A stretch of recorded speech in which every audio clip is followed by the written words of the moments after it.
할렐루야. 새새벽 축제를 위해서 우리가 이렇게 또 어제에 이어서 오늘도 모였습니다. 하나님께서 어제 너무나 큰 은혜를 주셔서 말씀 가운데 또 기도 가운데 우리에게 다시 한번 도전을 주셨는데요, 오늘도 여전히 살아계신 하나님께서 우리의 마음을 주장하시고 또한 말씀으로 기도로 인도하실 줄로 믿습니다. 우리 그 살아계셔서 역사하시는 그 하나님을 우리 시간 찬양하심으로 우리의 모임을 시작하도록 하겠습니다.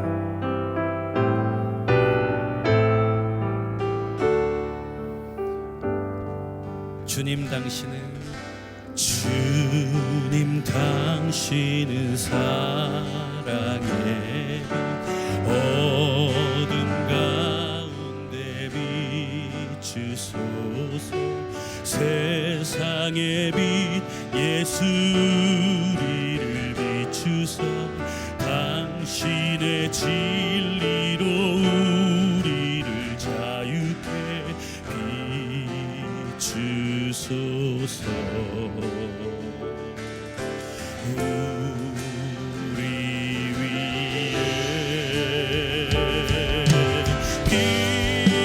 비추소서.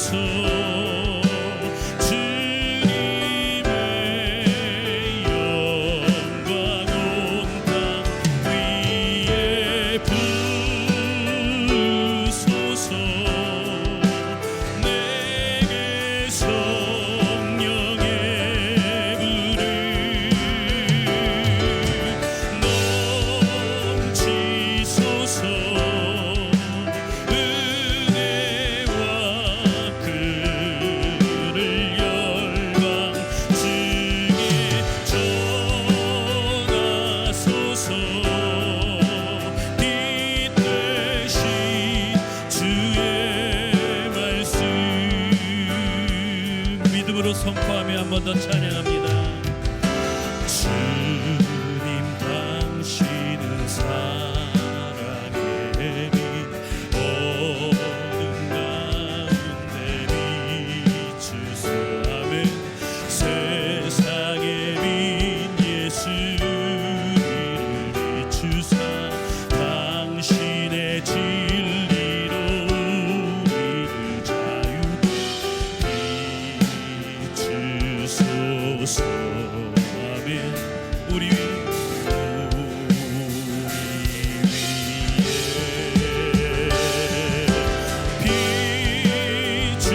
비추소서. 주님의 영광 온 땅 위에 부소서. 내게 성령의 불을 넘치소서. 은혜와 그를 열방 중에 전하소서. 빛 되신 주의 비추소서. 찬양합시다. 비추소서. 주님의 영광 온 땅 위에 부소서. 내게 성령의 불을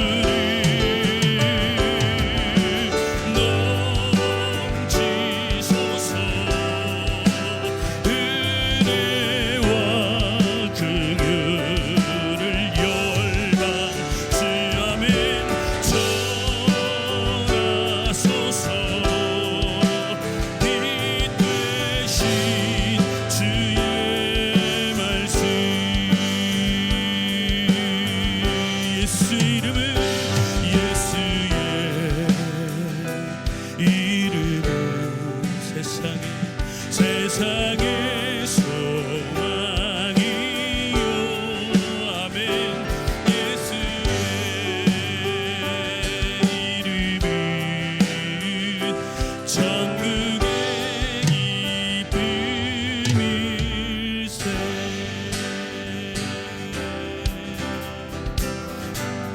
소리로 기쁜 마음으로 찬양합니다. 슬픈 마음 있는 사람, 슬픈 마음 있는 사람, 예수 이름 믿으며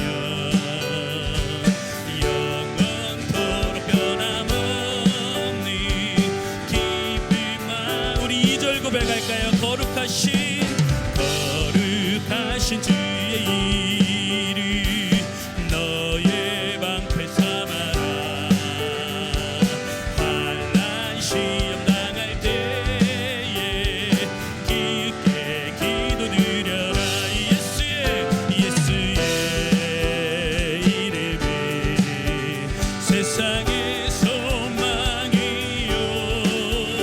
예수의 이름이 천국의 기쁨일세. 존귀하신 주의 이름 우리 기쁨 되도다. 주의 품에 안길 때에 기뻐 찬송 부르리. 아멘. 예수의 이름은 세상의 소망이요. 예수의 이름은 천국의 기쁨일세. 송축하리라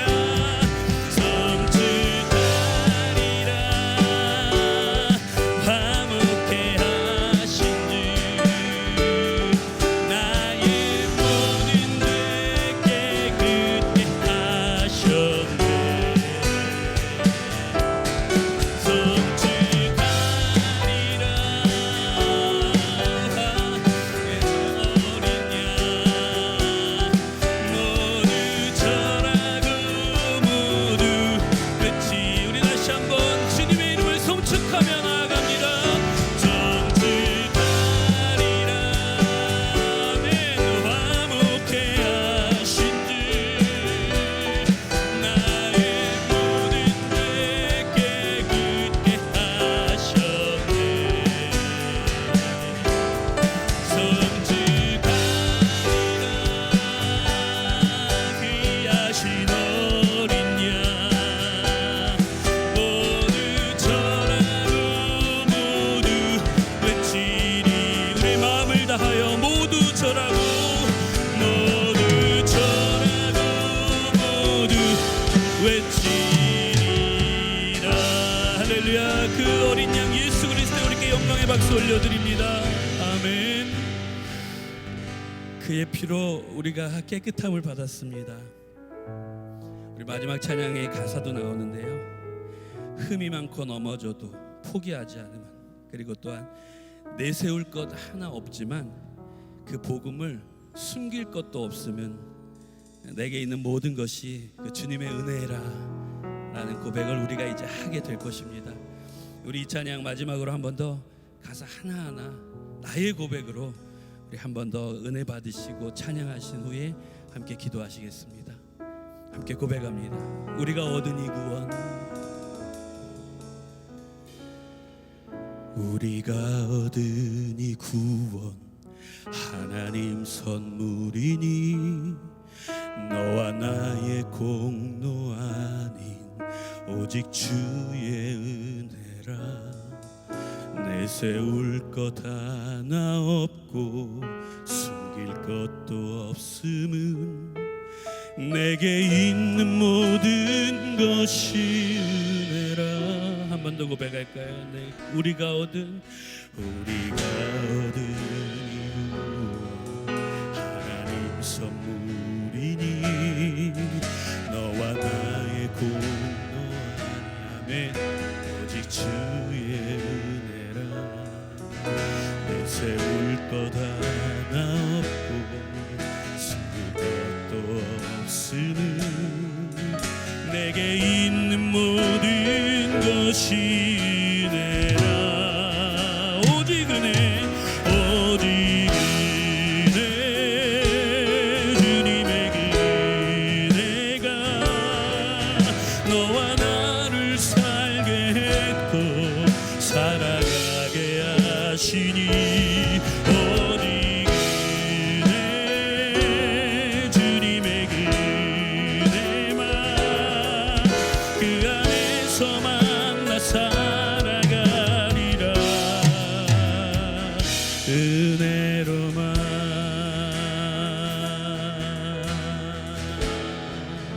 지금 우리 노래하는 하나님의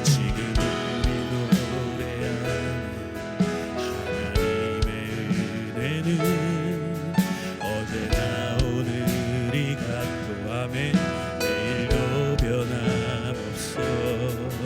흠이 많고 넘어져도 포기하지 않으는 그대가 나를 붙드심이라. 오직 은혜, 주님의 은혜가 너와 나를 살게 했고 살아가게 하시니. 오직 은혜, 주님의 은혜만 그 안에서 만나 살아가리라. 은혜로만.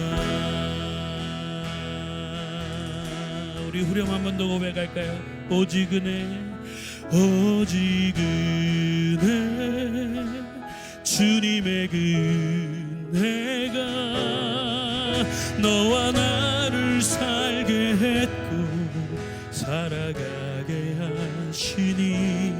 오직 은혜, 주님의 은혜만 그 안에서 만나 살아가리라. 은혜로만,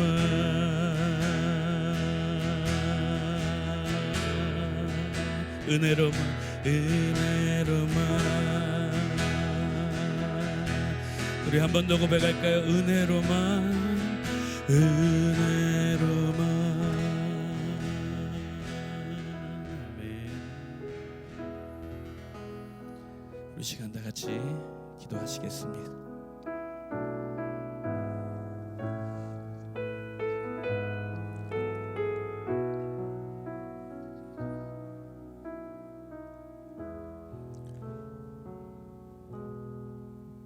인생이 어디서 와서 어디로 가는지도 모르고 죄 가운데 태어나서 죄 가운데 살다가 죽을 수밖에 없는 인생 여정에 하나님의 말씀으로 죽음 이후에는 하나님의 심판과 천국이 있다는 진리 앞에서 십자가만이 죄 용서함 받고 천국 가는 유일한 길임을 듣고 믿는 저희들을 약속의 땅인 천국으로 인도하여 주시는 하나님 아버지 감사합니다. 광야와 같은 인생길을 걷던 저희들이 지금은 예수님 품에서 참된 평안과 안식을 누리며 세상이 주는 즐거움과는 비교할 수 없는 참 기쁨과 만족을 주시니 고맙습니다. 무사람 중에서 부족하고 자격 없는 저희들을 그리스도인으로 불러주신 하나님 아버지, 우리의 이웃들이 교회를 바라보는 시선이 따갑게 싸늘히 돌변한 코로나 시대에도 영암교회는 그리스도의 생명과 부활의 기쁨이 식지 않게 하시고 변치 않는 천국의 소망으로 교회는 모이는 곳이 아니라 흩어지는 곳이라는 확고한 믿음의 정체성을 가지고 세상으로 향하여 와서 복음을 들어보라고 강하게 담대히 외칠 수 있는 새생명 축제를 허락하시니 감사합니다. 저희들 복음 전하기에 앞서 먼저 십자가 위에서 우리를 향한 예수님의 간절한 외침, 너희 죄값을 내가 대신 다 갚았다는 예수님의 피 맺힌 절규를 다시 듣고 죄에 대하여 가슴을 치는 애통과 회개의 눈물이 있기를 간구합니다. 아버지, 한평생 갚아도 갚을 수 없는 분에 넘치는 아버지의 사랑과 은혜를 받은 자녀들이 십자가에서 찢어진 주님의 심장을 가지고 못 박힌 주님의 두 손과 두 발로 복음 전할 때 성령님 도와주셔서 잃어버린 한 영혼이 아버지의 곁으로 돌아오는 둘째 아들이 되어 아버지의 마음을 기쁘시게 하는 새생명 축제가 되기를 간절히 기도합니다. 코로나가 복음 전파를 방해하기보다는 오히려 복음을 전하기에 좋은 기회로 반전시키는 믿음 주셔서 감사합니다. 고난의 터널에 함께 있는 우리의 이웃들이 예수 그리스도와의 만남으로 여호와 하나님은 나의 힘이시요 구원의 요새이시요 나를 건지시는 피난처이시라고 고백함으로 한 사람의 인생이 송두리째 변화되는 이 엄청나고 놀라운 축복과 은혜에 동참하여 우리의 인생이 VIP들과 함께 아름다운 동행이 되도록 성령님 도와주시옵소서. 아버지, 2020년 새생명 축제에는 밤낮으로 육신의 혈육들을 위하여 눈물로 울부짖는 영간 성도들의 기도에 속히 응답하시어 그 눈물을 닦아주시고 온 가족이 주님 앞으로 나와 다 함께 구원받는 은혜를 주시옵소서. 주님께서 내 이웃을 내 몸과 같이 사랑하라고 하신 이 말씀 앞에서 저희들은 얼마나 연약한지요. 이웃을 사랑하는 일에 있어서는 너무나 인색하며 무관심했던 저희들을 부끄러울 따름입니다. 우리의 이웃 가운데 남몰래 눈물 흘리며 근심과 걱정으로 실망 속에서 몸부림치고 있는 이웃들을 위해 기도하며 그리스도의 사랑으로 한 걸음 더 다가가 이웃의 눈물이 웃음으로 한숨이 기쁨으로 바뀌어지는 놀라운 은혜가 있는 새생명 축제가 되기를 간절히 기도합니다. 오늘 박성근 목사님으로부터 선포되는 생명의 말씀으로 한 영혼을 십자가의 사랑으로 사랑하며 코로나가 힘들게 하면 할수록 눈물로 씨앗을 뿌리겠다는 믿음의 결단이 있기를 간구합니다. 환난과 핍박을 생각하면 오늘의 코로나 시대와는 비교조차 할 수 없는 초대교회 시대, 일제시대 우리의 믿음의 선조들이 복음의 전거를 쉬지 않았기에 오늘 우리가 있음을 명심하면서 훗날 우리 모두 천국 가서 주님 만나 코비드19 시대에도 비록 마스크는 썼었지만 마음의 마스크는 벗어버리고 복음 전거를 멈추지 않았다고 주님 앞에 간증하는 영간 성도들이 다 되기를 간절히 소원하오며 우리를 죄에서 구원하신 예수님 이름으로 기도드립니다. 아멘.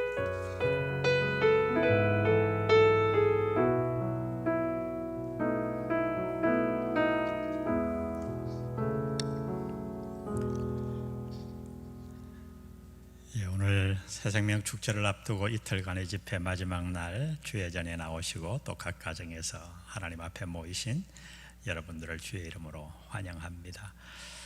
가야에 오신 분들도 환영합니다. 어제 은혜 받았습니까?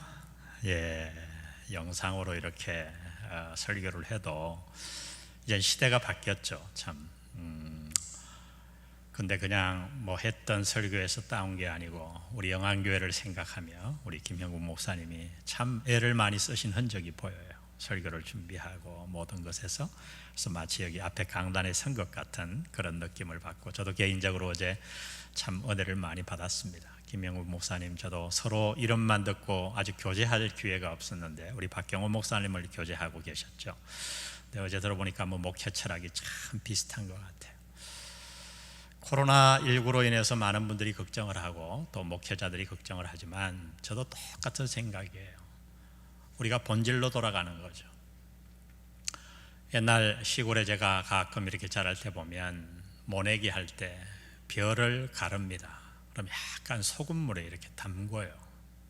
그러면 신기하게 똑같이 보이던 벼가 둥둥 떠는 벼들이 엄청 많아요. 그거는 심어도 싹이 안 나요. 죽은 가라앉아 있는 묵직한 것만 딱 심는단 말이죠. 저는 이 코로나19가 결국 우리 한국교회의 알곡과 결을 가르는 아주 중요한 시험대가 될 거라고 저는 봅니다. 그리고 중요한 것은 알곡의 수예요. 숫자가 아니에요. 겨가 아무리 많이 교회 모이면 뭐 하겠어요. 알곡. 저는 어제 김영국 목사님 말씀에 너무 아멘했어요. 그 알곡은 뭐예요? 예수 그리스도와 생명력이 있게 만난 거죠.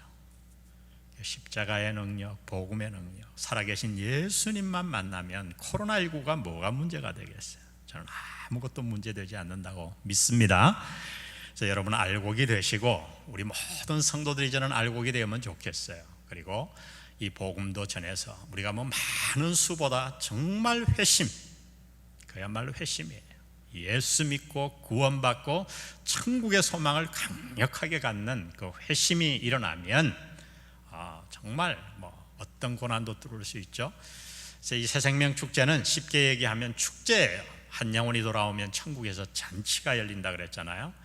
그래서 어제도 저희들이 좀 교제하라고 그랬고, 우리가 뭐 십자가 지는 막 고난의 마음으로 새생명 축제를 하지 않고 한 영혼이 돌아오면 천국에서 잔치가 열린다. 옛날 잔치 준비하면 며칠 전부터 음식 냄새로 기분이 좋았잖아요. 여러분 마음에 그런 추수의 기쁨이 있기를 주의 이름으로 축원합니다.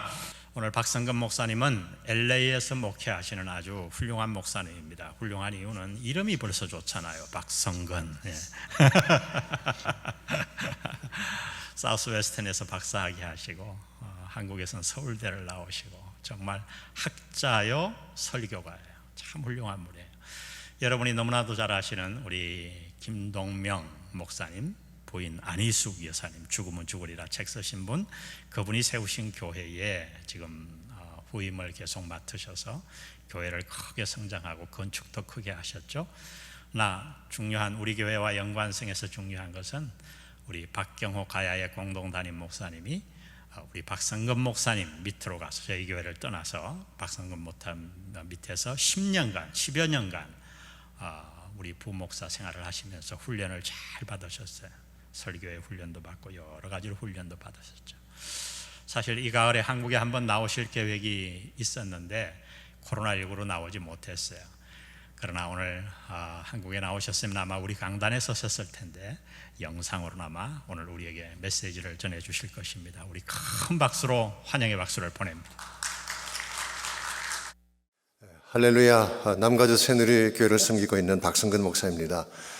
저희 교회 이름이 과거에는 로스앤젤레스 한인 침례교회였는데 우리 지난 2018년부터 새누리교회로 기름을 바꿨습니다. 우리 영안 침례교회에서 새 생명 축제를 하신다고 하니 너무 감사합니다. 복음의 열정이 식어가고 복음 자체를 거부하는 이 시대에 복음을 위한 잔치를 준비하는 것 자체가 얼마나 감사한지요. 특별히 박경호 목사님, 제가 가장 사랑하고 아끼는 목사님인데 영안교회를 섬기게 돼서 얼마나 감사한지 모르겠습니다. 저랑 같이 약 10년을 같이 동역을 했습니다. 참으로 순전하고 꾸밈이 없는 진국 같은 분이십니다. 웃을 때 보십시오. 속이 다 들여다 보이도록 목구멍이 보이고 이빨이 다 보이도록 힘을 웃으시잖아요. 영성도 그와 같습니다. 가식이 없고 항상 진실한, 웃을 줄도 알고 또 영혼을 위해 울 줄도 아는 참 목자이시기도 합니다. 귀한 목사님과 함께 영안 침례교회가 더 성장하고 복음의 부흥을 이룰 수 있기를 바랍니다. 오늘 제가 같이 나누기를 원하는 말씀은 에베소서 3장 1절에서 7절까지는 말씀입니다. 제가 먼저 봉독해 드립니다. 이러므로 그리스도 예수의 일로 너희 이방인을 위하여 갇힌 자 된 나 바울이 말하거니와 너희를 위하여 내게 주신 하나님의 그 은혜와 경륜을 너희가 들었을 터이라. 곧 계시로 내게 비밀을 알게 하신 것은 내가 먼저 간단히 기록함과 같으니 그것을 읽으면 내가 그리스도의 비밀을 깨달은 것을 너희가 알 수 있으리라. 이제 그의 거룩한 사도들과 선지자들에게 성령으로 나타내신 것 같이 다른 세대에서는 사람의 아들들에게 알리지 아니하셨으니 이는 이방인들이 복음으로 말미암아 그리스도 예수 안에서 함께 상속자가 되고 함께 지체가 되고 함께 약속에 참여하는 자가 됨이라. 이 복음을 위하여 그의 능력이 역사하시는 대로 내게 주신 하나님의 은혜의 선물을 따라 내가 일꾼이 되었노라. 아멘. 그리스도에게 잡혀라, 이런 제목으로 제가 말씀을 전하려고 합니다. 몇 년 전 미국의 그 스포츠 뉴스를 장식했던 충격적인 기사 하나가 있었습니다. 리 스타인버거라고 하는 미식 축구의 거물급 에이전트에 대한 뉴스였습니다. 이분은 한때 미국에서 네노라는 축구 선수들의 에이전트였습니다. 트로이 에이크만이니 스티브 양 같은 슈퍼스타급의 쿼터백을 대표하는 에이전트로서 수억 불의 돈을 벌었던 사람입니다. 오죽하면 그의 생애를 모델로 삼은 영화가 나왔겠습니까? 제리 맥과이라는 영화가 이분을 모델로 삼았다고 합니다. 그런데 이분이 2012년 1월 달에 챕터 7, 뱅크럽시를 부르고 그 많은 돈을 다 날려버렸습니다. 뿐만 아니라 이혼을 당하고 아무도 도와줄 자가 없는 빈털터리가 되고 말았습니다. 왜 이 지경이 되었을까요? 이유는 딱 한 가지입니다. 알코올 중독 때문이었어요. 이 보드카라고 하는 독주를 아침부터 저녁까지 입에 달고 다녔다고 합니다. 처음에는 본인이 술을 마신다고 생각을 했지만 결국은 술에 붙잡혀서 중독의 사슬에 묶이게 된 것입니다. 우리가 무엇에 붙잡히느냐가 참으로 중요합니다. 도박에 붙잡히게 되면 도박 중독자가 되는 것입니다. 술에 붙잡히면 알코올 중독자가 되고 마약에 붙잡히면 마약 중독자가 되죠. 권력이나 물질에 붙잡히게 되면 돈의 노예가 되어서 인간성을 상실하게 되는 것입니다. 이런 면에서 무엇에 붙잡히느냐가 참 중요한데 우리 인생에 무엇이 붙잡히게 되면 가장 삶이 건강하고 바른 방향으로 나아갈 수가 있을까요? 어떤 분은 와이프에게 붙잡히면 가장 안전하다 그렇게 말하기도 하는데 과히 나쁜 생각은 아닙니다. 그러나 가끔은 변덕도 부리고 또 종잡을 수 없이 행하시는 분들이 자매님들이잖아요. 그래도 정말 나의 삶을 맡겨도 괜찮을 분, 나의 인생 전체를 다 걸어도 괜찮을 분에게 붙잡혀야 되는데 그분이 과연 누구일까요? 결론부터 말씀드리면 예수 그리스도 한 분밖에 없습니다.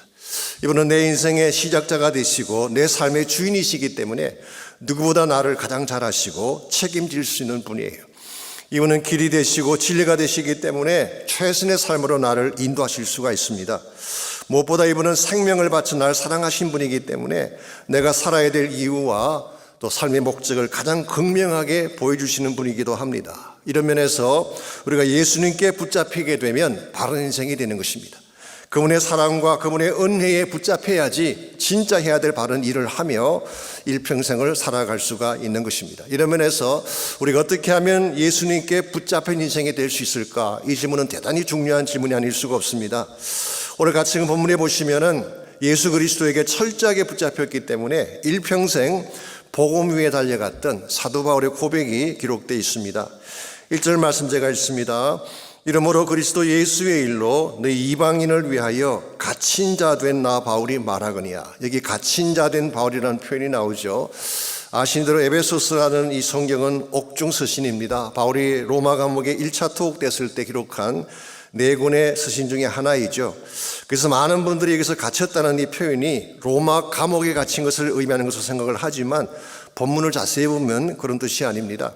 우리말 번역에는 분명치 않습니다만 원문을 보든지 심지어 영어 성경을 보아도 분명하게 이렇게 잘 나타나 있습니다.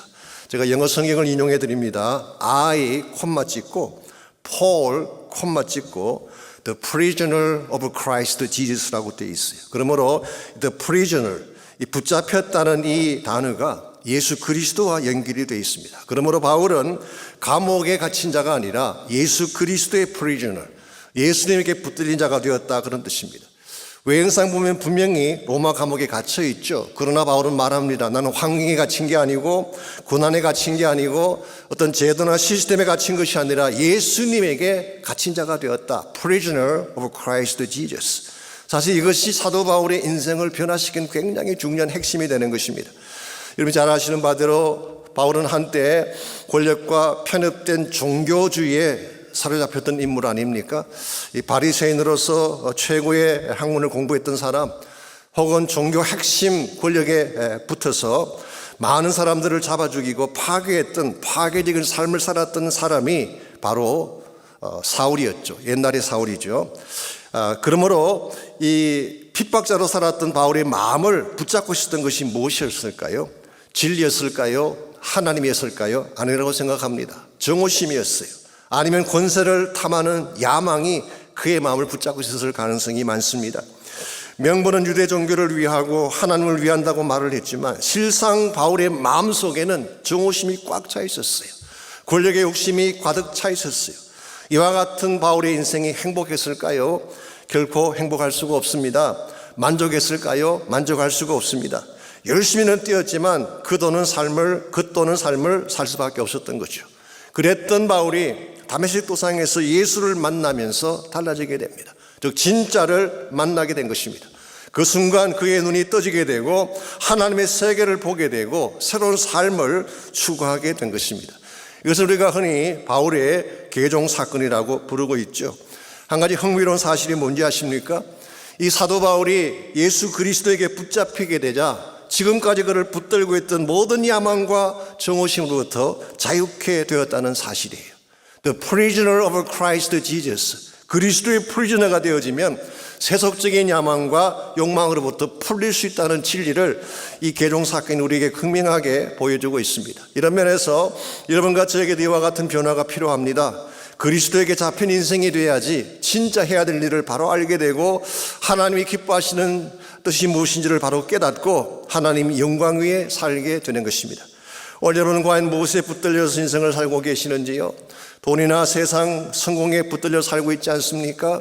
명예의 권세를 따라 살고 있지 않습니까? 물론 그것도 필요할지 모르지만 그것은 진짜가 아니에요. 화려해 보이고 좋아 보이지만 결국은 다 페이크, 가짜들이에요. 오늘 여러분과 제가 이 진짜가 무엇인지 가짜가 무엇인지를 바로 알아야지 한 번을 살아도 바로 살 수가 있고 하나님 영광 위에 살 수가 있는 것입니다. 저의 첫째 아이가 아주 어렸을 때, 지금 물론 성인이 다 돼서 아이를 가진 그런 성인이 됐습니다만은, 아주 어렸을 때 우리 첫째 아이에게 새 옷을 사줄 기회가 별로 없었습니다. 왜냐하면 교회 성도님들이 자기 자녀들이 입던 옷을 늘 저희들에게 주어서 좋은 옷이라고 하지 거의 새 것과 마찬가지라고 이렇게 가져오셨기 때문에 우리 딸아이에게 새 옷을 사입힐 수 있는 기회가 별로 없었어요. 그랬는데 초등학교에 들어가더니 어느 날 자기 엄마에게 이렇게 이야기를 했습니다. 엄마, 나도 브랜드 네임이 있는 새 옷을 입고 싶다. 그러고 보니까 지금까지 새 옷을 한 번도 사준 적이 없는 것 같아서 마음이 좀 미안한 생각도 들어서 웨스트에 있는 한국 백화점에 가서 아디다스라고 하는 브랜드 네임이 있는 옷을 샀어요. 생각보다 비싸지 않더라고 합니다. 옷을 사줬더니 얼마나 기뻐하는지 너무 기뻐서 학교를 갔는데요. 저녁에 집에 오더니 엄마, 나 이거 안 입을래, 그렇게 이야기해요. 왜 그러냐 그랬더니 이건 아디다스가 아니라 아디도스라고, 한국 분들이 A자와 O자를 기가 막히게 잘 바꾸어서 페이크로 만든 것입니다. 겉으로 보기에 적당하게 보이고 괜찮아 보이지만 실제는 가짜가 참 많이 있어요. 오늘 세상이 우리에게 제공하는 대다수의 것들이 다 헛된 것이고 가짜인 것입니다. 오늘 여러분과 제가 바른 삶을 살려면 그리스도 안에서 진짜가 무엇인지를 발견해야 되고, 교회가 바른 교회가 되려면 하나님이 기뻐하시는 진짜가 무엇인지를 바로 깨달아야 돼요. 하나님이 가장 원하시는 진짜는 복음입니다. 생명입니다. 우리가 아무리 다른 것들을 많이 해도 이 복음에 헌신하지 않는다면, 생명 구원에 헌신하지 않는다면 개인의 삶도 의미가 없고 교회 가치도 없다고 말할 수가 있습니다. 이런 면에서 우리가 세상에 속아 사는 것이 아니라, 세상의 헛된 영광에 붙잡혀 사는 것이 아니라 그리스도에게 붙잡혀 삶으로 말미암아 하나님의 사랑을 깨닫고 그 능력을 깨달은 후에 주님이 가장 기뻐하는 삶을 향해 달려가야지 한 번을 살아도 바르게 살고 주의 영광 위에 살 수가 있는 것입니다. 자, 그렇다면 우리가 세상의 프리저너가 아니라 예수 그리스도의 프리저너, 예수 그리스도에게 붙잡힌 자가 되어서 복음 위에 살아가려면 과연 무엇이 필요할까요? 우리 같이 봉독한 본문에 보시면은 사도 바울이 그리스도의 프리저너로서 평생을 살 수 있었던 몇 가지 비결이 오늘 본문에 나열이 되어 있습니다. 제일 첫 번째로 그는 하나님의 비전을 보았어요. 우리가 예수님에게 붙잡힌 자로 살아가려면 하나님의 그랜드 플랜, 하나님의 계획을 보아야지 우리 삶을 하나님 앞에 드릴 수 있고 바르게 살 수가 있는 것입니다. 2절 말씀 보겠습니다.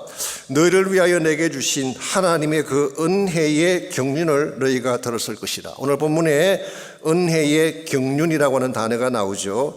여기 경륜이라는 이 단어는 사실 조금 어려운 개념이기도 합니다. 그래서 많은 해석도 있고 신학적인 해석도 다양합니다만은 이 경륜이라고 하는 헬라 말이 오이코노미아라고 하는 단어입니다. 여기서 나온 영어가 이카나미, 경제라는 영어가 여기서 나왔죠. 그러므로 이 오이코노미아라는 단어는 경영이다 그렇게 번역할 수도 있고, 통치나 운영 혹은 계획의 집행, 그래서 administration 혹은 dispensation 그렇게 번역할 수 있는 단어입니다.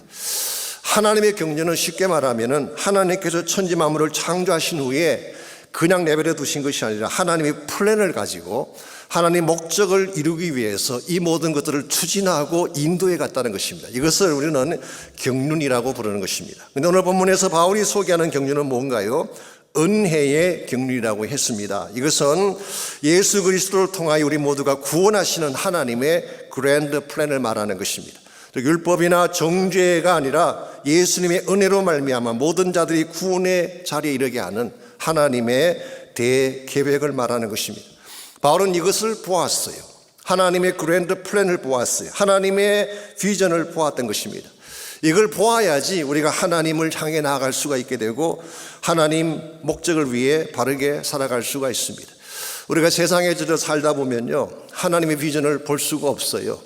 물질에 묶여 살고 세상 영광에 섞여 살다 보면 하나님의 진정한 비전을 볼 수가 없어요. 그런데 예수님께 들어와서 예수님께 꽉 붙들리게 되면 진짜 하나님이 무엇을 하시는지 그 비전을 보게 되는 것입니다. 제가 오래전에 중국을 방문한 적이 있는데요. 제가 처음 중국을 가는 것이 1994년도였습니다. 그 당시는 지금의 중국과는 완전히 다른 그런 중국이었습니다. 지금 여러분이 아시는 북경공항이 지어지기 전이었고 또 북경에서 연길로 가는 직행 비행기도 없던 시절. 그래서 제가 기억하기로 천진인가 거기서 비행기를 갈아타고 갔던 기억이 있습니다. 연길공항도 지금처럼 잘 지어진 것이 아니라 이 배거지 클레임하는 시설이 없어서 비행기가 내리면 트럭에 짐을 싣고 공항 바깥으로 나가서 짐을 받던 그런 시기였어요. 제가 천진에서 연길행 비행기를 타고 가면서 그 비행기 안에 누가 가시는지를 잘 몰랐는데 연길에 도착해서 한 곳에 가니까 거기 다 모였더라고요. 그 당시 저희 교회가 파송한 치과병원 하시는 의사가 거기 계셨는데 그 치과병원에 갔더니 한국에서 오신 선교사님들이 다 같이 모이셨어요. 가서 보니까 온누리교회 하영주 목사님도 오셨고 온누리교회 선교팀들이 그곳에 같이 와 계셨습니다. 치과의사들인데요. 제가 그 치과의사들을 보니까 다 40대 초반이고 젊고 유능하고 만약 그분들이 한국에서 개업을 한다면 얼마든지 돈을 벌고 떵떵거리며 살 수 있는 그런 사람들인데 그 척박한 땅에 선교하겠다고 온 것입니다. 그 당시는요 석탄으로 이렇게 그 불을 떼어서 온 도시가 뽀얗던 그런 시절, 맑은 물이 없었습니다. 물을 받아다가 하루를 두어야지 흙이 깔아앉고 물을 마실 수 있는 그런 지역이었어요. 이와 같이 정말 척박하고 형편없는 지역에 그 꽃다운 나이에 좋은 직장을 가질 수 있는 그 사람들이 왜 그곳에 왔을까? 제가 궁금해서 물었더니 그 중에 한 분이 이렇게 답을 하셨습니다. 예수님 만나고 났더니 돈 버는 게 재미가 없더래요. 뭘 해도 만족이 안 되더래요. 마치 태양을 본 자가 촛불에 만족할 수 없는 것처럼 예수님 만나고 났더니 뭘 해도 마음이 차지가 않더라는 것입니다. 그래서 그가 자기 남은 생애를 주의 영광 위에 살겠노라고 해서 여기까지 왔다는 그런 간증을 하셨습니다. 여러분, 주의 비전을 보지 아니하면 주의 나라 위에 살 수가 없어요. 예수님께 붙들려서 정말 하나님의 그랜드 플랜, 하나님의 큰 계획, 하나님 나라의 큰 그림을 보아야지 우리가 하나님 안으로 들어와서 참된 사역을 이룰 수가 있는 것입니다. 두 번째로 이와 같이 예수님에게 붙잡히려고 한다면은 하나님 나라 비전도 봐야 되지만 영적인 통찰력을 가져야 됩니다. 즉 하나님의 마음을 읽을 수 있는 영적인 인사이트죠. 이것을 가져야지 참으로 예수님께 붙들려서 바른 인생을 추구할 수가 있습니다. 사람들에서 6절까지를 보십시오. 곧 계시로 내게 비밀을 알게 하신 것은 내가 먼저 간단히 기록함과 같으니 그것을 읽으면 내가 그리스도의 비밀을 깨달은 것을 너희가 알 수 있으리라. 이제 그의 거룩한 사도들과 선지자들에게 성령으로 나타내신 것 같이 다른 세대에서는 사람의 아들들에게 알리지 아니하셨다. 여기 보게 되면 하나님이 바울에게 계시로 비밀을 알게 하셨대요. 이게 비밀이라는 단어가 나오죠. 무스테리온. 이것은 아직 밝혀지지 아니었지만, 즉 과거에는 밝혀지지 않았지만 신약에 와서 밝혀지게 된 하나님의 진리를 말하는 것입니다. 즉 구약에는 감추어졌던 것인데 신약에 와서 다시 밝혀지게 된 것. 이 비밀의 내용이 뭘까요? 6절에 보시면 그 비밀의 내용이 소개되어 있습니다. 이는 이방인들이 복음으로 말미암아 그리스도 예수 안에서 함께 상속자가 되고 함께 지체가 되고 함께 약속에 참여하는 자가 되리라고 했습니다. 사실 이방인이라는 존재는 유대인들이 볼 때는 축복 바깥의 사람들이었어요.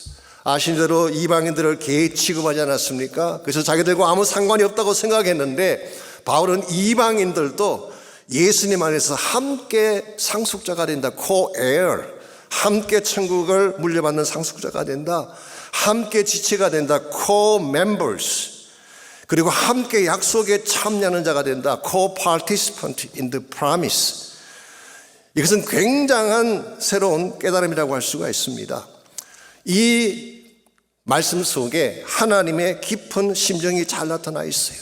하나님은 처음부터 이방인들을 포함해서 온 인류를 구원하기 위한 계획을 세우시고 정말 그들에게 마음을 쏟으면서 하나님은 지금까지 지나오셨는데 유대인들이 그것을 깨닫지 못했고 바울도 과거에는 그것을 알지 못했던 것입니다. 그랬는데 그리스도 안으로 들어와서 예수님께 붙잡히게 되면서 하나님의 깊은 마음을 알게 된 것입니다. 자, 이와 같은 영적인 통찰력은 무엇을 통해 우리에게 주어질까요? 오늘 3절과 5절을 보시게 되면 두 가지 영적인 통찰력을 갖는 채널이 나와 있습니다. 첫 번째가 계시를 통해 그랬어요. 계시를 통해. 곧 계시로 내게 비밀을 알게 했다고 그러잖아요. 비밀을 알려면 계시가 필요해요. 여기서 말하는 계시는 하나님 말씀을 말하는 것입니다. 기록된 계시가 성경 아니겠습니까? 계시를 통해. 두 번째는 5절에 보면은 성령으로 나타내셨다고 했습니다. 이게 바로 영적 통찰력입니다. 하나님 말씀 속에는 하나님의 모든 것이 다 들어있죠. 하나님의 사랑, 하나님의 선택, 하나님의 준비하신 영원한 나라에 대한 모든 내용들이 말씀에 들어있습니다. 뿐만 아니라 성령은 하나님의 깊은 것까지 아시는 분이기 때문에 말씀과 성령을 통해서 우리 하나님의 뜻을 알게 되고 하나님이 진짜 마음에 품고 계시는 영적 세계의 비밀을 깨닫게 되는 것입니다.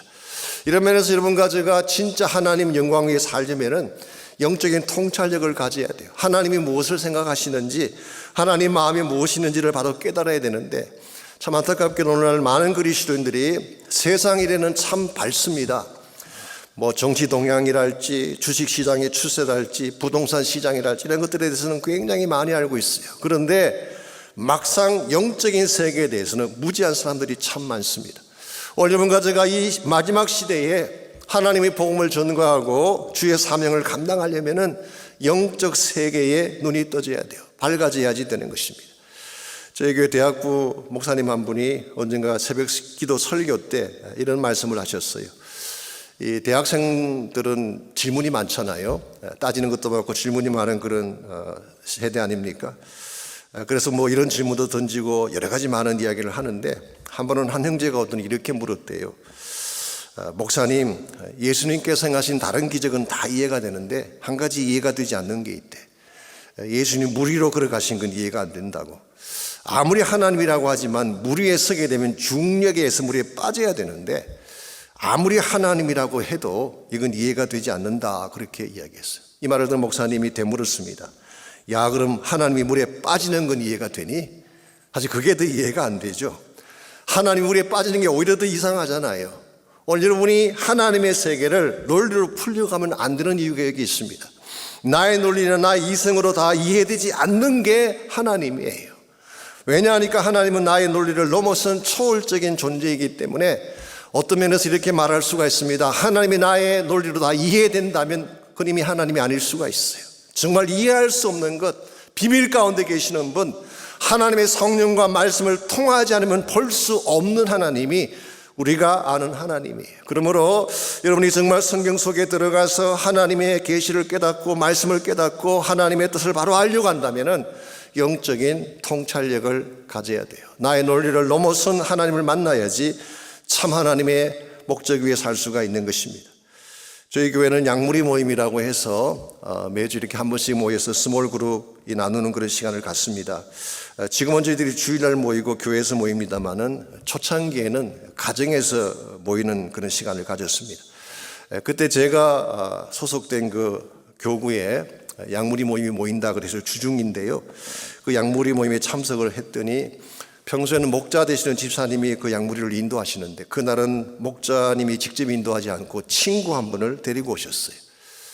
그리고 그 친구로 하여금 간증을 하게 하셨습니다. 이 친구가 어떤 분이냐고 하면 소위 말해서 한국에서 인류대학을 나오고 인류고등학교 인류대학을 나오고 아주 엘리트로 살던 그런 친구였습니다.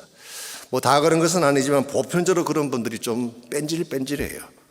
그래서 이 형제도 아주 뺀질이과에 속하는 그런 사람이었습니다. 그래서 본인을 소개하면서 사실 부인 되는 자매님은 열심히 교회 나가는데 본인은 교회를 안 나간대요.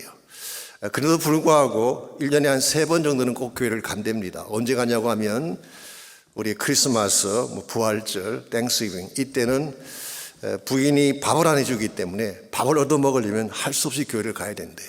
이와 같이 해서 이제 교회를 1년에 한 3번, 4번씩 나가는 그런 형제였습니다. 그런데 평소에 교회 안 나가던 이 사람이 교회를 가면 꼭 직면하게 되는 상황이 하나 있습니다. 이 성도님들이 다가와가지고 자꾸 뭐 케어한답시고 왜 교회를 안 나오느냐, 앞으로 열심히 교회 나오자 이렇게 말을 붙인대. 그럼 자기는 그게 너무너무 싫었대. 그래서 일부러 기독교의 비리랄지 성경에 못 쓴다는 것들을 끄집어내가지고 알교를 시작하는 것입니다. 근데 본인의 설명에 하면 본인은 워낙 말을 잘하기 때문에 지금까지 누구하고 논쟁해도 져본 적이 없대. 백전백승이래요. 근데 교회 나가는 사람들은 참 비겁하게도 논쟁을 하다가 말문이 막히면 항상 18번이 있다고 합니다. 그게 뭐냐고 하면 성경에 의하면 그리고 성경을 들춘대요. 그럼 그때부터 이분은 성경을 모르니까 알기 포인트가 없어지는 것입니다. 그래서 그를 당하면서 마음속에 굉장히 좀 뭐라 그럴까 분노 같은 게 생겼대요. 아니 내가 성경을 모른다고 해서 이렇게 널 성경을 인용할 수가 있느냐. 내가 한번 성경을 제대로 읽고 저 사람들의 코를 납작하게 해주자 이런 마음으로 이분이 그때부터 실제로 성경책을 구입을 하고 성경을 읽기 시작했습니다. 그냥 성경 1년 정도가 아니라 창세기부터 시작해서 노트북을 준비하고 verse by verse basis로 주석을 사고 모든 자료를 다 사서 필기해 가면서 그렇게 성경을 읽었다고 합니다. 뭐 하루에 2시간도 읽고 3시간도 읽고 어떤 때는 아시아 쪽으로 출장을 가면요 비행기 안에서도 성경을 봤대요. 그러면은 스튜디스가 와서 묻습니다. 목사님 어디까지 가시냐고. 비행기 안에까지 성경책 들고 있는 사람이 목사 외에 누가 있겠어요? 사실 목사들도 그렇게는 안 하는데 말이죠. 그럼 속으로 야 웃기지 말라. 그러면서 이분이 1년 넘도록 성경을 읽고 나서 내린 결론이 있습니다. 이 성경을 누가 기록했는지는 모르지만 한 가지 분명한 사실은 성경책은 절대로 사람이 쓸 수 있는 책이 아니다. 무엇인가 초자연적인 능력을 가진 자가 쓴 책이 분명하다. 그렇지 않다면 어떻게 구약과 신약이 한 스토리이고 모든 짝이 딱 맞고 예언들이 이렇게 성취될 수가 있는, 이건 있을 수가 없다는 것입니다. 그래서 그가 내린 결론이 누가 썼는지는 모르지만 이 성경의 저자는 분명히 초자연적인 능력의 존재이다. 이 사실을 인정한 것입니다. 그러나 아직까지도 예수님 만난 건 아니었어요. 그러던 중에 이분이 한국에 출장 갈 일이 있어서 어머님이 계시는 집에 한 3일을 머물게 됐다고 합니다. 이 사람의 특징 중에 하나가 어디를 가든지 책을 읽지 않으면 안 되는 특징이 있어요. 읽을 거리가 있어야 됩니다. 근데 어머니 집에 갔더니 그 흔한 주간지 잡지도 하나도 없고 아무 책이 없어요. 근데 선반에 딱 보니까 책이 한 권 꽂혀 있는데 이 토마스 아 캠피스가 쓴 그리스도를 본받아라는 책이 있었습니다. 처음에는 보나마나 저게 예수쟁이 책이니까 안 보려고 했지만 워낙 읽을 거리가 없어서 심심해서 그 책이라도 읽자 그러고 읽어내려 가다가 그 안에 계신 예수 그리스도를 만나게 된 것입니다. 물론 그동안 읽었던 성경 말씀이 작용을 했겠죠. 그래서 그 자리에서 무릎을 꿇고 마음의 문을 열고 주님을 초청하는 기도를 드리게 됐어요. 예수님 만나고 났더니 얼마나 그 마음이 평안하고 감격스러운지 말이죠. 너무 마음이 기뻐서 저녁에 어머니가 돌아오셨을 때 물었습니다. 어머니 도대체 저 책 어디서 가져온 거냐고. 그때 어머니가 답을 하셨어요. 사실 어머니가 나가는 교회에서 지난 40일 동안 특별 새벽 기도회가 있었는데 하루도 빠지지 않고 개근했다고 담임 목사님이 개근상으로 준 책이래요. 그래서 한 번 더 물었습니다. 그럼 어머니가 매일 나가셔서 40일 동안 하루도 빠지지 않고 무엇 위에 기도하셨습니까? 그랬더니 그야 두말할 필요 없이 사랑하는 내 아들 너의 구원을 위해 기도했지 그러더래요. 얼마나 신비로운 하나님의 역사입니까?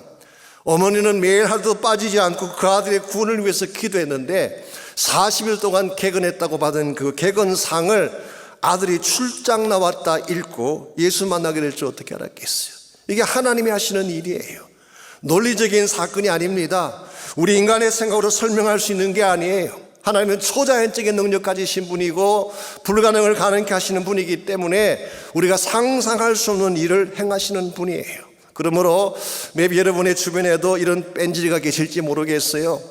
똑똑하긴 한데 가진 것은 많은데 논리적이긴 한데 마음의 문을 열지 못한 형제나 자매가 있을지 모르겠어요. 포기하지 마십시오. 기도하면 돼요.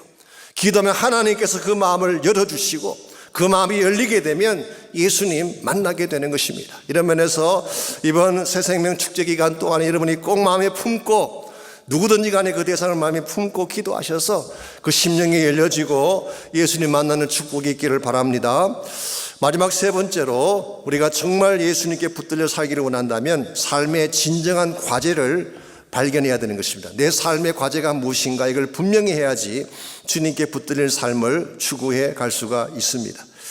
오늘 보면 7절을 보시게 되면 사도 바울에게는 이 삶의 과제가 분명했던 것 같습니다. 7절, 이 복음을 위하여 그의 능력이 역사하시는 대로 내게 주신 하나님의 은혜의 선물을 따라 내가 일꾼이 되었노라.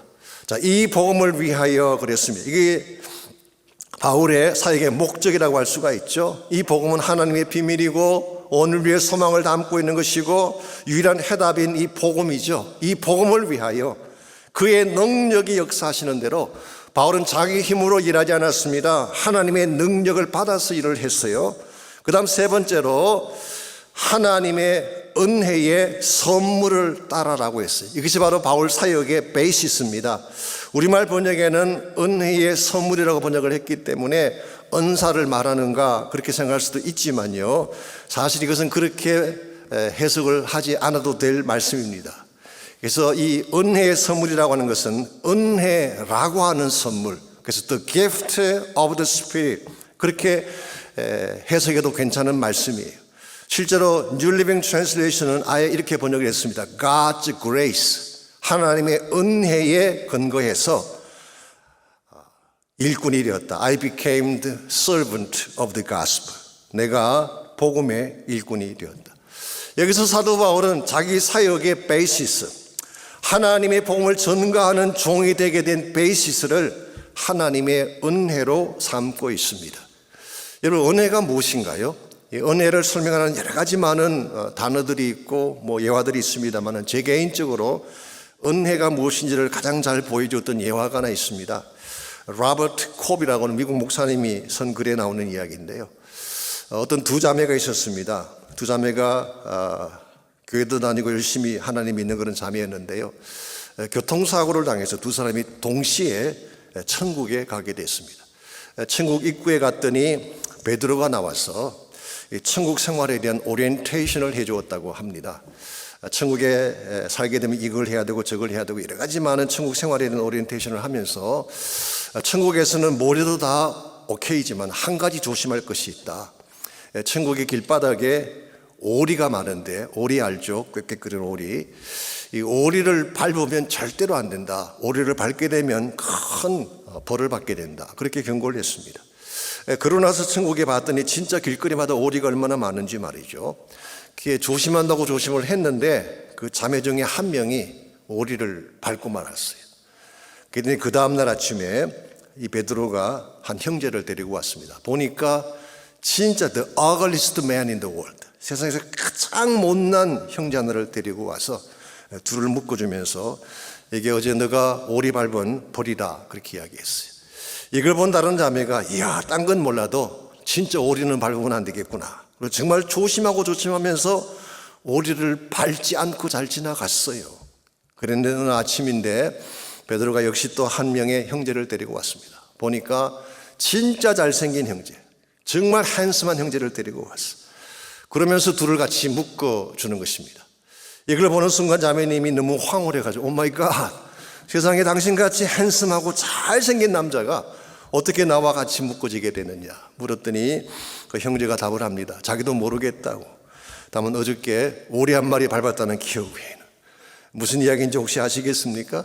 혹시 이해가 안 되시는 분들은 나중에 저를 만나면 저에게 물어보시기 바랍니다. 로버트 컵 목사님이 이것을 은혜라고 불렀어요. 잘생긴 사람이 잘난 사람을 만나는 것은 은혜가 아니에요. 그건 당연한 것입니다. 근데 가장 못생긴 사람이 가장 잘난 자를 만나게 된다면 This is grace. 은혜라고 하는 것은 받을 자격이 되지 않는데, 나는 아무런 자격이 되지 않는데 하나님의 최상의 복을 주신 케이스를 은혜라고 말하지 않습니까? 바로 이 사실을 잘 깨달았어요. 나는 핍박자였고 나는 악한 자였고 죄인 중에 괴수였고 자격이 되지 않는 사람인데 어찌해서 하나님이 나에게 복음의 직을 맡겨주시는 것인가? This is grace. 이것이 바로 하나님의 은혜라고 고백을 했어요. 이와 같은 은혜에 대한 체험이 있었기 때문에 성경을 보십시오. 바울이 하나님의 사도로 부름받은 후에 수많은 고통을 당하고 수많은 고난을 겪었지만 단 한 번도 본인이 사도된 것을 후회한 흔적이 기록되어 있지 않습니다. 왜냐하면 은혜가 너무 감사했기 때문에 그런 거예요. 어려움과 저에게 이것이 필요합니다. 정말 하나님이 나를 은혜로 구원해 주신 사실을 깨닫고 나의 남은 생에 복음을 위하여 하나님의 능력으로 그리스도의 복음의 종이 되겠다는 결단이 분명해야지 여러분이 하나님의 목적을 위해, 영광을 위해 살 수가 있는 것입니다. 많은 분들이 그냥 주어졌으니까 살자, 인생이 주어졌으니까 어차피 살아야 되지 않느냐, 그렇게 사는 분이 참 많습니다만은 저는 그것이 건강한 크리스찬의 생각이라고는 생각하지 않습니다. 우리는 주어졌으니까 사는 삶이 아니라 하나님 목적 가지고 보내신 삶이에요. 그러므로 하나님의 목적을 잘 깨닫고 그 뜻을 향해 달려가야지 하나님의 영광을 위해 쓰임받을 수가 있고 주의 나라 위에 살아갈 수가 있는 것입니다. 오늘 여러분들이 이 땅에 살면서 무엇을 하며 인생을 계속 보내고 계시는지, 그저 아무 생각 없이 뜻 없이 목적 없이 나에게 주신 물질도 쓰고 시간도 쓰고 있다면 maybe 여러분의 인생은 웨이스트일 가능성이 많습니다. 진짜 해야 될 소중한 일, 진짜 해야 될 값진 일들을 발견하고 하나님의 목적 위에 사용을 해야지 참 그리스도에게 붙들린 자들로서 바른 인생을 살 수가 있는 것입니다. 제가 저희 교회에서 가끔 조크를 하는데요, 이 조크를 하게 되면 또 조크는 조크로 받아야 되는데 어떤 분들은 또 심각하게 받고 꼭 예배 끝나면 와서 묻는 분들 계세요. 목사님 그래서 어떻게 됐냐고. 여러분 조크는 조크로 끝나야 됩니다. 우리 한국의 그 남부 해안 지역에 이 페리호라고 하는 배가 있죠. 이 섬과 섬 사이를 오가는 그런 큰 배, 뭐 자동차도 실어 나르는 그런 배가 있습니다. 근데 이 페리호 한 척이 조난을 당해서 침몰하게 됐습니다. 이 배가 침몰하니까 이 배에 탄 사람들을 건져내기 위해서 헬리콥터가 뜬 것입니다. 헬리콥터에서 밧줄을 내렸어요. 그런데 이 밧줄이라고 하는 것이 10명만 메어 달려야지 더 많은 사람이 메어 달리면 안 되는 것입니다. 그러면 비행기 자체가 땅에 떨어져 추락하는 것입니다. 그랬는데 그 밧줄에 남자 9명과 여자 1분이 메어 달렸어요. 남자 10명과 여자 1분이 메어 달렸어요. 11명이 메어 달린 것입니다. 이걸 본 헬기 조종사가 계속 이야기합니다. 여러분 중에 누군가 한 명은 밧줄을 놓아야 된다고. 아무리 이야기를 해도 아무도 밧줄을 놓지 않습니다. 듣다 못한 여자분이 이렇게 이야기를 했습니다. 저는 사실 지금까지 남편 위에 자식 위에 일평생을 희생했는데요, 제가 마지막으로 한 번 더 희생하지요. 이 말을 들은 남자들이 너무 기뻐서 박수치다가 다 땅에 떨어져 물에 떨어졌다는 이야기. 여러분, 우리가 좋은 일을 당하면 박수를 칠 수가 있죠. 그러나 무엇을 위해 박수치느냐가 참으로 중요합니다. 내가 잘 되는 것을 위해서 치는 박수는 의미가 없어요. 나의 아내를 위해 치는 박수는 아무 가치가 없습니다. 우리 그리스도인이 진짜 박수 쳐야 될 일은 뭘까요? 하나님의 나라가 전개되는 것을 위해 박수 쳐야 돼요. 복음이 살아나고 생명이 돌아서 주께로 돌아오고 하나님의 영광이 나타나는 이 사건을 위해서 박수를 치는 자들이 되어야지 바르게 사는 자가 되는 것입니다. 오늘 하나님의 교회들이 참 많습니다. 수많은 그리스도인들이 교회를 다니고 있죠. 그러나 자기의 영광을 위해서 박수를 칠지언정 하나님을 위해 박수 치는 인생은 많지 않아요. 전 여러분 한 분 한 분이 정말 주님이 간절히 원하는 소원이 무엇인지를 바로 깨닫고 하나님께 영광 될 수 있는 삶을 선택하시기를 바랍니다. 주의 나라를 위해, 복음을 위해 마음껏 박수치며 사는 인생이 되어서 주 예수 다시 오실 때에 그 영광 앞에 자랑스럽게 설 수 있도록 여러분 삶을 준비하시기를 바랍니다. 우리가 복음을 전해야 되고 생명 구원해야 되는 것 알고 있지만, 그러나 사실 말처럼 쉬운 것은 아닙니다. 누군가를 위해 희생하고 헌신한다는 삶 결코 쉬운 것 아닙니다. 그러나 내가 진짜 하나님의 사랑을 알고 십자가 지신 예수님의 사랑을 깨닫게 되면 우리 나의 삶을 기꺼이 드릴 수가 있는 것입니다. 제가 저희 교회에서 새신자반을 할 때에 늘 소개해드리는 이야기가 하나 있습니다. 낙스빌에서 목회하시던 프랭크 폴터라는 목사님에 대한 스토리인데요, 제가 이 스토리를 소개해드리고 오늘 말씀을 마무리하려고 합니다. 이 목사님이 하루는 사무실에 계시는데 나이가 좀 드신 농부 한 분이 찾아왔어요. 자기 나이가 50이라고 이야기하는데 얼마나 그동안 고생을 많이 했는지 얼굴에 주름살이 패이고 이렇게 얼굴이 늙어 보였어요. 60도 더 돼 보였어요. 근데 이분이 말하기를 이 나이에 40된 한 자매를 만나서 결혼하고 싶다고 결혼 주례를 부탁한다고 이야기했어요. 그래서 목사님이 주례를 했습니다. 이분들이 결혼하고 신혼여행을 가는데요, 신혼여행지에서 그 쇼핑센터를 지나가다가 어느 보수성 앞에서 이 신부 되시는 분이 진주 목걸이를 보고 이렇게 말을 해버렸습니다. 와, 세상에 저렇게 예쁜 진주 목걸이가 있나? 저런 목걸이를 목에 건 여자는 참 행복하겠지, 이런 말을 했어요. 이 말을 들은 남편의 마음이 무척 아팠습니다. 왜냐하면 사랑하는 여인이 그토록 갖고 싶어하는 그 진주 목걸이를 사줄 돈이 없었기 때문에. 그리고 세월이 약 10년 정도 흘러갔습니다. 그 부인 되는 분이 몸이 좋지 않아서 병원에 갔더니 캔서에 걸렸다는 진단이 나왔고 몇 개월 밖에 살 수 없다는 진단을 받게 됐습니다. 마침 결혼 10주년이 돌아왔기 때문에 기념으로 식사를 하기 위해서 프랭크 폴트 목사님을 초청을 하고 같이 식사를 하게 됩니다. 식사가 시작되기 전에 남편이 부인의 눈을 감게 한 후에 목에 진주 목걸이를 걸어 주었어요. 이걸 본 부인이 깜짝 놀랍니다. 왜냐하면 자기가 누구보다 더 잘 아는데 이와 같이 값비싼 진주 목걸이를 사줄 돈이 없다는 것을 알기 때문에, 그래서 혹시라도 남편이 나쁜 짓을 한 것이 아닌가라고 해서 어떻게 이 진주 목걸이를 사게 되는지를 물었어요. 그때 남편이 이렇게 답을 했습니다. 지금부터 10년 전에 당신이 이와 같이 예쁜 목걸이를 목에 건 여자는 행복할 것이라는 말을 듣는 순간부터 결심했다는 것입니다. 비록 내가 지금은 돈이 없어서 사랑하는 여인에게 이 진주 목걸이를 사줄 수 없지만 언젠가는 내 손으로 이 목걸이를 사서 사랑하는 자의 목에 걸어주리라 결심을 하고 그때부터 그 즐겨 마시던 맥주를 다 끊었어요. 그렇게 즐겨 마시던 피우던 담배를 끊었어요. 모든 드링크도 끊고 먹고 싶은 것, 입고 싶은 옷 입지 아니하고 지난 10년 세월 동안 모으고 돈을 모아서 마침내 당신을 위해 이 진주 목걸이를 사게 되었다고 이야기를 했습니다.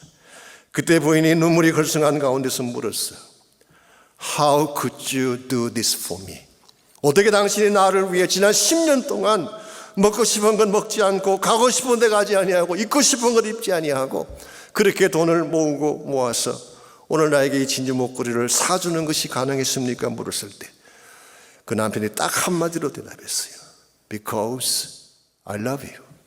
당신을 사랑하기 때문입니다. 이 한마디를 말을 마치고 그 덩치가 큰 남자가 외선 아내를 가슴에 안고 흐느끼던 모습을 잊을 수가 없노라고 프랭크 폴트 목사님이 쓴 간증을 제가 읽은 적이 있습니다.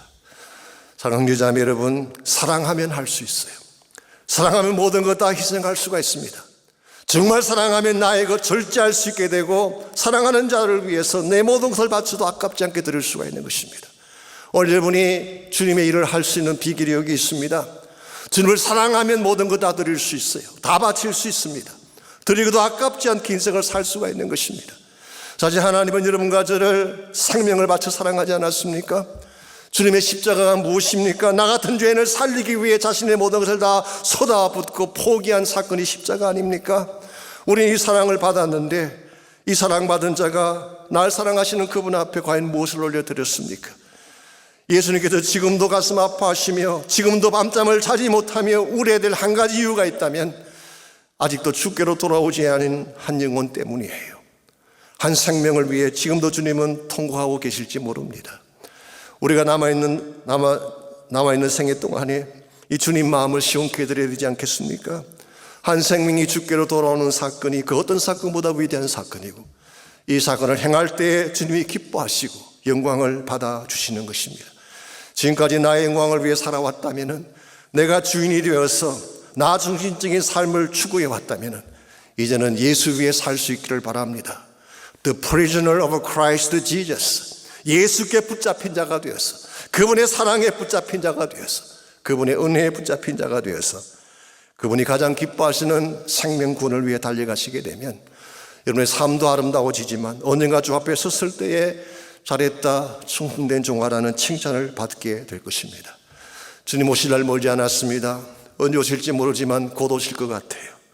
주님 오시는 그 길을 예비해야 되지 않겠습니까? 그저 나만 위한 삶을 낭비하며 살아가다가 주 앞에 선다면 얼마나 부끄럽겠어요. 우리에게 주어진 인생 기회에 그냥 낭비하지 말고 주의 복음 위에 사시기를 바랍니다. 생명 위에 여러분의 시간과 삶을 투자하시기를 바랍니다. 그래서 주님이 가장 소원하시는 그 영혼 구원에 참여하셔서 주의 영광 선포하며 살아가시기를 주의 이름으로 축원합니다. 기도하겠습니다. 하나님, 한 번밖에 살 수 없는 인생, 존귀한 인생인데 예수님 만나게 하시고 그리스도 안에 있는 참 소망과 비전을 알게 하신 것 감사합니다. 이 시간도 주님은 한 영혼 때문에 울고 계시는데 우린 주님의 울음을 외면한 채 내 마음대로 내 뜻대로 살아왔던 우리의 모습이 있었습니다. 하나님 용서해 주시고 다시 한번 나의 전심을 주께로 향하게 도와주셔서 한 영혼 위에, 한 생명 위에 살 수 있는 우리가 되게 하시고 참 생명을 그리스도 앞으로 인도함으로 말미암아 참 예수 믿는 사람답게 주의 영광 선포하며 달려가는 모든 주의 백성 되게 하여 주시옵소서. 예수님의 이름으로 기도하옵나이다. 아멘. 말씀을 기억하면서 기도하는 시간 갖도록 하겠습니다. 여러분은 하나님의 비전, 하나님의 마음, 하나님의 은혜를 지나 오셨습니까? 하나님의 비전과 마음과 은혜를 경험한 사람은 다른 무엇을 찾지 않습니다. 경험한 순간 이것이 종착지라고 느끼고 있기 때문에 그렇습니다. 내가 그토록 찾던, 내가 그토록 찾아 헤매던 것이구나. 그러나 하나님을 만나고도 만약 다른 무언가를 계속해서 찾아다닌다면 아마도 그 사람은 하나님을 깊이 만나지 못한 사람일 것입니다. 하나님 안에 무한한 사랑이 있고 하나님 안에 우리의 인생을 채우고도 남을 은혜가 있습니다. 여러분, 우리 삶의 종착지요, 행복의 근원지요, 우리의 소망이 하나님임을 고백할 수 있기를 바랍니다. 우리 함께 기도합시다. 하나님을 깊이 경험하게 하옵소서. 새 생명 축제를 준비하며 하나님이 내 인생에 어떠한 분이신지 더 명확해지는 시간으로 우리를 인도해 달라고 우리 하나님 앞에 같이 기도하며 나아가겠습니다. 기도하시겠습니다. 하나님 아버지 감사합니다. 하나님 우리를 주님께로 인도하여 주시기를 간절히 원합니다. 하나님 나의 삶의 주님이 주님이시오. 나의 삶의 주님이 주인이시오. 내 삶의 모든 것을 채우고도 남을 하나님의 그 사랑은 우리의 모든 것임을 고백합니다. 하나님 우리 안에 주의 사랑으로 풍성하게 채워 주시옵소서. 하나님 우리 안에 넘치도록 우리의 삶을 이끌 수 있는 주님의 그 은혜를 경험하기를 간절히 원합니다. 하나님 우리의 영혼을 채우고도 우리의 갈증과 우리의 연약함을 채우고도 하나님의 은혜와 그 사랑을 경험한 자답게 하나님을 바라보며 우리의 삶을 드릴 수 있기를 간절히 원합니다. 많은 행복을 찾고 하나님 또 찾아도 하나님 주님이 오로지 종착지 하나님 안에 모든 것이 있음을 다시 한번 깨닫습니다. 하나님 우리의 이 시간 우리의 영혼을 주님 붙들어주셔서 하나님이 새 생명 축제를 지나가며 무엇이 내 삶에 중요한 것인지 무엇이 내 삶을 이끌 수 있는 것인지 다시 한번 주님 앞에 한 걸음 한 걸음 주님을 묵상하며 나아가기를 원합니다. 주님께 붙들렸던 한 사람과 우리 하나님 그의 인생 전체를 들어보는 것처럼 하나님 우리를 사로잡는 그리고 우리의 모든 인생과 영혼과 마음을 사로잡는 나의 모든 필요와 나의 갈증과 그리고 나의 연약함과 나의 기도의 제목을 충만히 채워주시는 그 주님 앞에 하나님 우리가 나아가기를 간절히 원합니다. 하나님 우리의 영혼을 주님 손에 붙들어 주옵소서. 하나님 우리가 주님 품에 온전히 거하여 하나님 안에 들어가 주님과 함께 풍성한 주의 은혜를 볼 수 있기를 간절히 원합니다. 주님 앞에 붙들리기를 원합니다. 주님 앞에 더 가까이 가기를 원합니다. 하나님 주님 손에 더욱 떠나가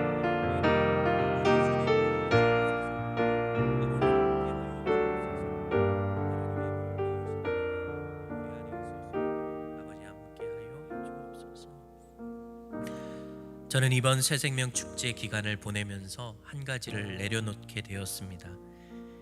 저의 감정과 생각과 계획, 바로 저였습니다. 코로나와 제가 처한 환경을 보면서 저의 오감은 더욱 민감해져 가는데 하나님의 계획과 생각에 주목하는 영적인 감각은 무뎌지고 있구나, 그런 생각이 들었습니다. 육체적인 오감은 민감해져 저의 생각과 계획은 더욱 분명해지는데 하나님이 저를 위해 계획하신 부분에 귀를 기울이고 나를 향한 하나님의 놀라우신 삶에 주목하지 못했구나. 이 시간 우리 기도했으면 좋겠습니다. 하나님의 비전과 은혜와 사랑에서 나오는 그 하나님의 계획은 우리 인생에 마침내 한 영혼을 탄생시킬 수 있는 놀라운 계획이 있는 줄 믿습니다. 이 시간 기도할 때 나의 영혼을 향한 하나님의 일하심을 볼 수 있는 사람 되게 하옵소서. 그 하나님의 역사에 함께 동역하며 영광스럽게 일하는 성도 되게 하옵소서. 우리 같이 주님 앞에 기도하며 나아가겠습니다. 하나님 아버지 기도합니다.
이 시간 우리 기도의 고백을 찬양에 담아서 우리 하나님 앞에 찬양하며 나아가겠습니다.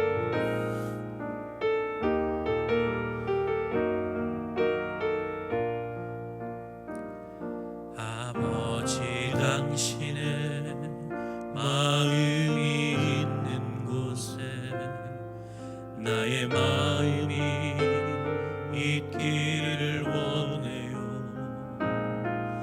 아버지 당신의 눈물이 고인 곳에 나의 눈물이 고이길 원해요. 아버지 당신이 바라보는 영혼에게 나의 두 눈이 향하길 원해요.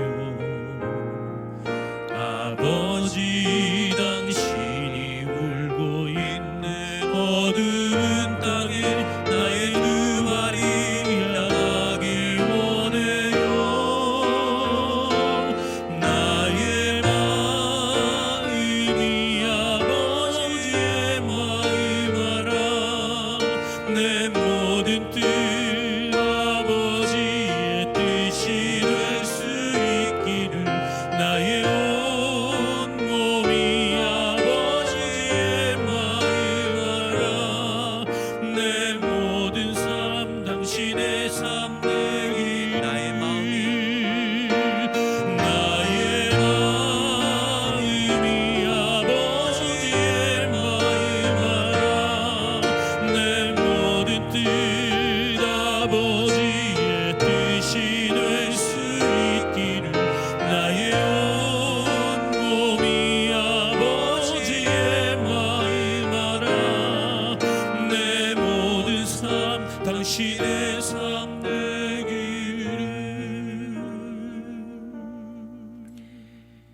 우리 함께 마지막으로 기도하겠습니다. 하나님, 나의 VIP의 마음과 환경을 인도하셔서 이번 새생명 축제에 나의 VIP가 하나님을 만나게 해달라고 기도합시다. 그런데 이 기도에 한 가지를 더해서 하나님이 계획하신 그 자리에서 나의 VIP와 제가 만나게 하옵소서. VIP를 하나님이 인도하실 걸 확신하는데 하나님, 저 또한 하나님이 계획하신 장소와 시간에 있게 하옵소서. 그 자리에서 VIP를 만나고 VIP와 제가 함께 하나님을 볼 수 있는 이 새생명 축제 되게 해달라고 기도하시고 계속해서 각자의 기도 제목을 놓고 자유롭게 기도하시다가 돌아가시겠습니다. 우리 함께 기도하시겠습니다.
아버지, 이틀 동안 우리를 불러 모으시고 코로나19로 말미암아 모두 마음들이 가라앉아 있고 또 나도 모르게 세상의 한숨 소리에 말려들어 우리도 환경의 노예가 되었던 우리를 부르시고 다시 한번 우리가 누구이며 무엇을 위해 살아야 하는지 사랑하는 종들을 통해 말씀해 주심을 감사합니다. 오늘 우리가 하나님의 귀한 말씀을 들었사오니 환경에 잡히지 말게 하시고 세상 사람들이 추구하는 명예와 돈과 이 세상적인 육신 것들에 잡히지 말게 하시고 우리의 생명의 구주시여 우리를 진리와 생명으로 인도하시며 훗날 심판의 주로 오셔서 우리를 영원한 생명의 길로 인도하시고 또 이 땅을 지금도 살아 주관하시는 그리스도에게 잡히는 삶을 살게 주께서 축복해 주옵소서. 예수님의 이름으로 기도합니다. 아멘.